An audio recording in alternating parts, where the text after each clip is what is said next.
Hello friends, welcome back to my YouTube channel. I am your friend doctor Khwahish आया। Friend, आज जो मेरा topic है वो है कि थकान। इसको थकान न कह के अगर मैं क्रॉनिक फैटिग सिंड्रोम बोलूँ तो वो सही हो। ठीक है,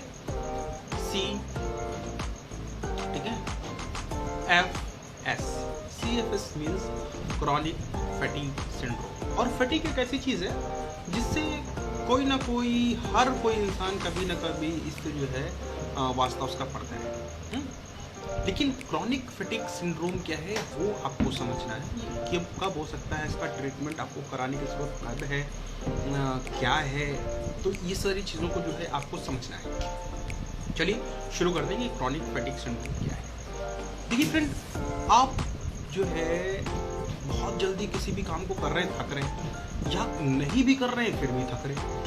मतलब आप कोई काम करें या ना करें, ठीक है, थकान आपको हो रही है।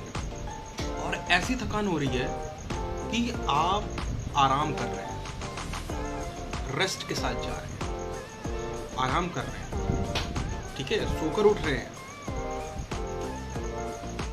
लेकिन फिर भी आपका फैटिग नहीं जा रहा है, आपका कमजोरी का जो एहसास हो रहा है वो नहीं जा रहा है आपके शरीर से। आप फैटिग, आमतौर पर फैटिग ये होती है कि जैसे आपने कोई काम किया, आप थक गए, आपने अच्छे से भरपूर नींद ले ली, फिर आप जब उठे तो आप अपने आप को तरोताजा महसूस कर रहे हैं। लेकिन क्रॉनिक फैटिग सिंड्रोम में ऐसा नहीं होता। आप अच्छे से नींद भी ले रहे हैं, सब कुछ कर रहे हैं, लेकिन फिर भी आपको जो है कमजोरी का एहसास बना हुआ है, जिसे मेडिकल कंडीशन में क्रॉनिक फैटिग सिंड्रोम।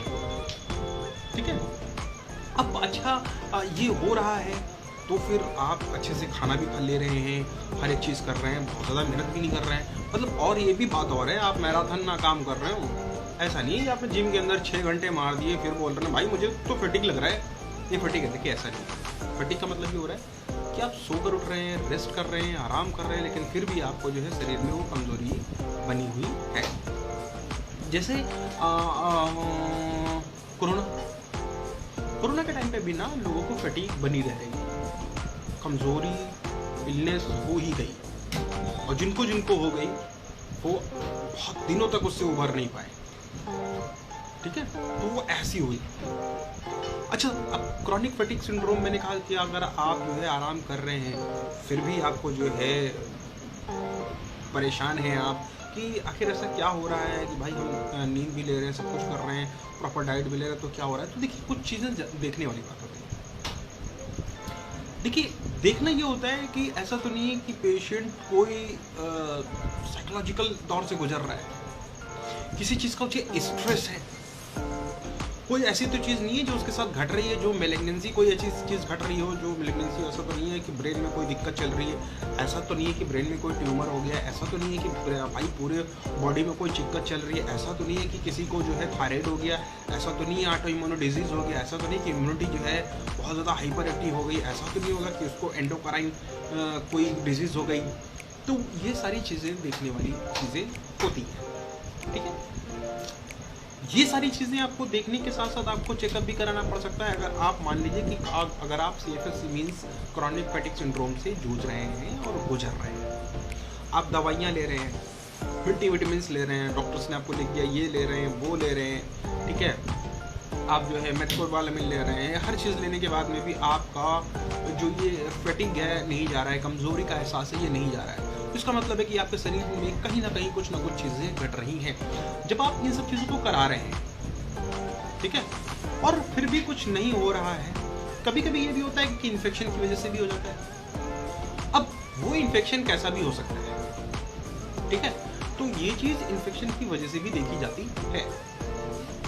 तो मेरा ये कहना है कि आप पहले अगर आपको कुछ नहीं हो रहा है, आप डॉक्टर से मिल रहे हैं, मेडिसिन से लेने के बाद में भी आपका ब्लड प्रेशर नॉर्मल है, आपके सारे वाइटल्स नॉर्मल है, हर एक चीज़ नॉर्मल है, आप जो है कोई बहुत ज़्यादा काम भी नहीं कर रहे हैं या काम ही नहीं कर रहे हैं, आप दौड़ भाग का कोई काम नहीं कर रहे हैं, आप कोई मेहनत का काम नहीं कर रहे हैं, आपको फैटिग है, आप सोए, आपको नींद आ गई, उसके बाद आप उठ रहे हैं, लेकिन आपको फैटिग का एहसास है और ये आपको प्रॉपर बना हुआ है, तो इसका मतलब ये है कि आपके शरीर में कुछ ना कुछ घट रहा है। उसके लिए आप डॉक्टर के पास जाएं। डॉक्टर्स आपको बहुत सी चीज़ों को बोल सकते हैं। मैंने अभी बोला कि वो डॉक्टर ये देखेंगे कि ऐसा तो नहीं कि आपको इंडोक्राइन कोई प्रॉब्लम हो रही है, ऐसा तो नहीं कि भाई कोई आपको थायराइड की प्रॉब्लम है, ऐसा तो नहीं कोई ऑटोइम्यून डिजीज़ की प्रॉब्लम है, ऐसा तो नहीं आपको कि कोई आपका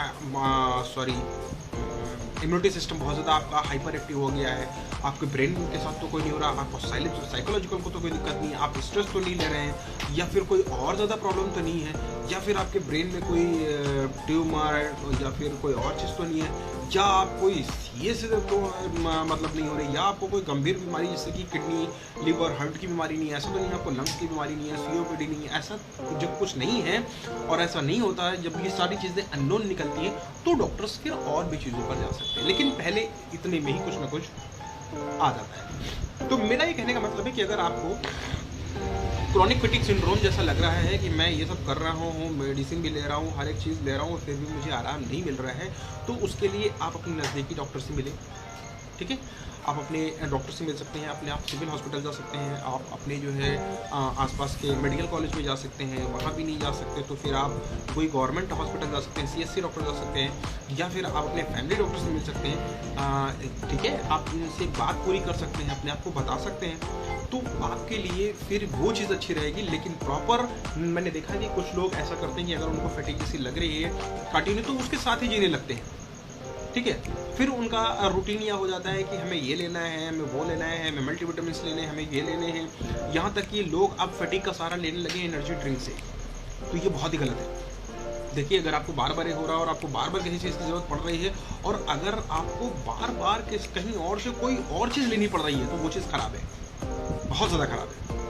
अब एनर्जी ड्रिंक के लिए क्या है कि कुछ लोग रेड बुल है और मॉन्स्टर, अब ये सब ले रहे हैं। तो मेरे हिसाब से तो भाई ये सारी चीज़ें बहुत ही ख़राब है, आप इनका यूज़ ना करें, और ख़ास तौर पे तब जब आपको फैटिग जैसी प्रॉब्लम लग रही है और वो आपके साथ में लगातार बनी रह रही है। तो ये क्रॉनिक फैटिग सिंड्रोम है, इसके लिए आप अपने नज़दीकी डॉक्टर, अपने दिमाग से कुछ भी नहीं करना है, आपको डॉक्टर के पास जाना है, आपको सारी बातें बतानी है, फिर डॉक्टर साहब के लिए जो भी सही होगा वो उस वक्त करेंगे, या फिर डॉक्टर साहब आपको न्यूरो के पास भेज सकते हैं, या फिर आपको जो प्रॉब्लम लगती है आपको वो आपका जांच करा सकते हैं डायग्नोज करने के लिए। ठीक है, तो रिपोर्ट सारी होंगी तब डायग्नोज होगा, फिर डायग्नोज में क्या निकलता है वो सारी बातें होंगी। तो आपके लिए बेहतर ये रहेगा कि आप बहुत ज़्यादा टैबलेट्स और विटामिन और इन सब पर, एनर्जी ड्रिंक पर निर्भर ना हो। तो उम्मीद है कि आपको कॉमन जो आपके लिए क्रॉनिक फैटिग सिंड्रोम है, जो मैंने समझाने की कोशिश की, शायद आपको कुछ समझ में आया हो। और अगर आपको समझ में आया हो तो फिर आप मेरा यूट्यूब चैनल को सब्सक्राइब करें, लाइक करें, शेयर करें, इसमें कुछ भी नहीं आता सर। ठीक है, और मेरी हौसला अफजाई ज़रूर करें इन सारी चीज़ें। आप मेरे यूट्यूब चैनल को लाइक करें, सब्सक्राइब करें और इसको शेयर भी करें। दूसरी बात है, आपको घंटे का बटन ज़रूर दबा दें, बेल आइकॉन, जिससे मेरी आगे वाली जितनी भी अपकमिंग वीडियोज़ हैं उनका आपको नोटिफिकेशन मिलता रहे। तो उम्मीद है कि फिर आपसे किसी और टॉपिक पर बात होगा। तब तक के लिए अल्लाह हाफिज़, नमस्ते, सत श्री अकाल, बाय।